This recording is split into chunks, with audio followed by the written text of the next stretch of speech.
I'd like to explain a little bit about some of the features that we've got in the teacher's pack that we've produced to support the new Collins GCSE Science materials. Within these lesson plans, I think the first thing to say is that we've been very clear about the objectives and the outcomes and the skills and processes from working scientifically that are incorporated.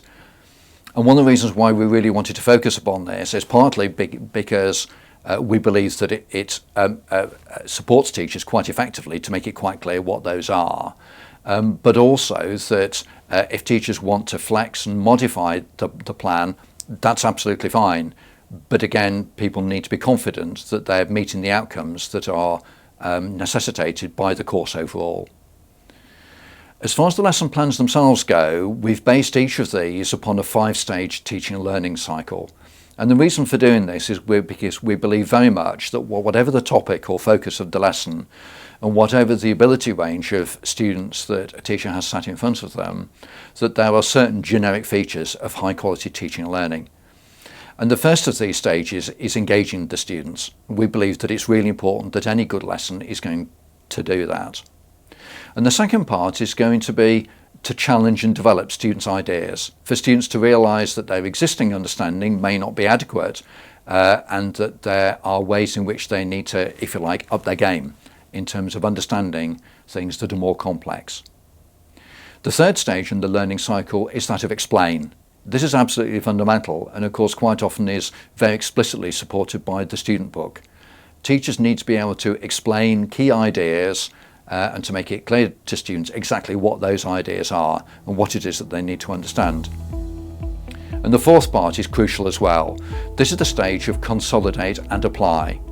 It's no good presenting students with ideas if the students don't then get the opportunity to take those ideas on board and to see how they can be embedded and applied to a variety of different things. This might involve some writing, it might involve practical work. There's a range of different activities there, but the important thing is that understanding is then embedded. And the fifth stage in the learning cycle is that of extending. Some students will be ready to take that idea a little bit further, and we believe that students should be supported through the teacher being able to present extension ideas. What we've also included in the teacher plan are ideas for plenaries.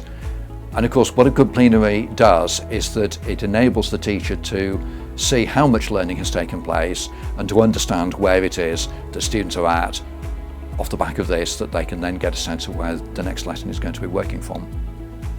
What we haven't done, however, although that there's a very clear structure to the lesson plans, is to assume that all students are starting from the same point, and we know that that's not true. So within each of the stages of the lesson plan, there are choices that a teacher can make in terms of activities at different levels of demand. So the differentiation is built in. There are low, medium and high demand activities that are offered at each stage in that lesson plan. But as well as the lesson plans, the teacher pack also includes resource sheets.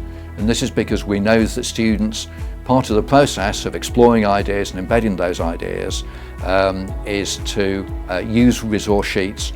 The resource sheets are also differentiated, and these provide a further opportunity for students to get hold of ideas, to make use of those ideas and to grow in confidence that they've mastered them.